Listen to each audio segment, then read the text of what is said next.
I trusted her with my biggest secret, my biggest day, and my entire heart. She wasn't just my best friend, she was like a sister to me. But on the happiest day of my life, she turned it into my worst nightmare.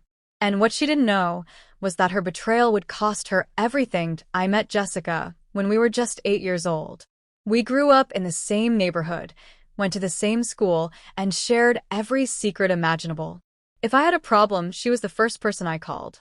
If she cried, I was the one wiping her tears. Everyone used to say, "You two will probably grow old together as best friends." And honestly, I believed that too. Fast forward to our mid-20s, life started changing. I got a stable job as a marketing manager, and that's when I met Daniel. Daniel was everything I ever dreamed of. Kind, funny, supportive, and most importantly, he respected me. Of course, Jessica was the first person I introduced him to. At first, she seemed happy for me. She hugged me and said, "I always knew you'd find someone perfect."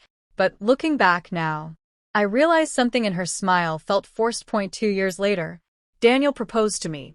It was the happiest moment of my life. And, without even thinking twice, I asked Jessica to be my maid of honor. She cried when I asked her. She said she was honored. She promised she would make my wedding the most magical day ever. And she really took control of everything. She helped me choose the dress, the venue, even the guest list. I trusted her completely. Whenever Daniel or my family had questions, I would simply say, "Ask Jessica. She's handling everything."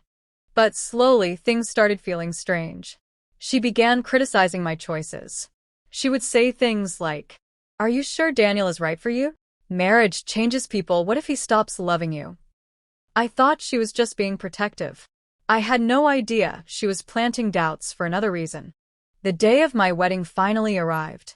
I was nervous, excited, and emotional all at once. Jessica stayed by my side the entire morning. She helped me get ready. She fixed my makeup. She held my hands and told me everything would be perfect. But right before the ceremony, my entire world collapsed. One of my cousins rushed into the bridal room, looking terrified. She showed me messages on her phone. They were screenshots of conversations between Daniel and Jessica. My heart dropped. The messages looked like Daniel was flirting with her, confessing feelings, even suggesting they meet secretly. I felt like I couldn't breathe. Jessica walked into the room at that exact moment, pretending she didn't know anything.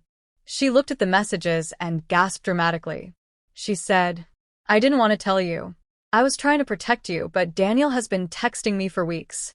I broke down completely. Without thinking, without questioning, I canceled the wedding right there. Daniel kept trying to explain, but I refused to listen. I felt betrayed, humiliated, destroyed. Guests were whispering. My family was crying. And Jessica kept pretending to comfort me. Days passed and I was completely shattered.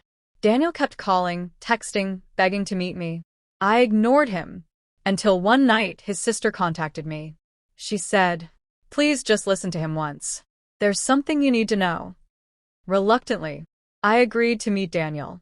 He looked exhausted, broken, and heartbroken. He showed me something that changed everything. He opened his laptop and showed me the full conversation with Jessica. The screenshots Jessica showed me were edited. In reality, she was the one messaging him first. She flirted with him. She tried to convince him that I wasn't good enough for him. Daniel kept rejecting her. And when he threatened to tell me everything, she created fake screenshots to frame him. I felt sick to my stomach. My best friend, the girl I trusted with my life, tried to steal my fiancé and destroy my wedding. I cried for hours that night. Not just because of Daniel, but because I lost someone I thought was family. Daniel forgave me for doubting him. But I couldn't forgive Jessica. I didn't want dramatic revenge. I wanted the truth to destroy her the same way her lies destroyed me. So, I planned carefully. Jessica worked as an event planner. Her entire career depended on trust and reputation. I contacted one of her biggest clients, who also happened to be hosting a charity event. I suggested Jessica as the planner and secretly asked them to record all communication. Jessica immediately accepted the job. And just like I expected, she started lying, manipulating budgets, and secretly taking extra money from vendors. I gathered every proof, every fake invoice, every recorded conversation. The charity event was huge. Important business owners, influencers, and media were attending. Jessica was proudly managing everything, thinking her career was about to skyrocket. But halfway through the event, the main organizer walked on stage. They publicly exposed the financial fraud, showing all evidence on the giant screen. Jessica's face turned pale.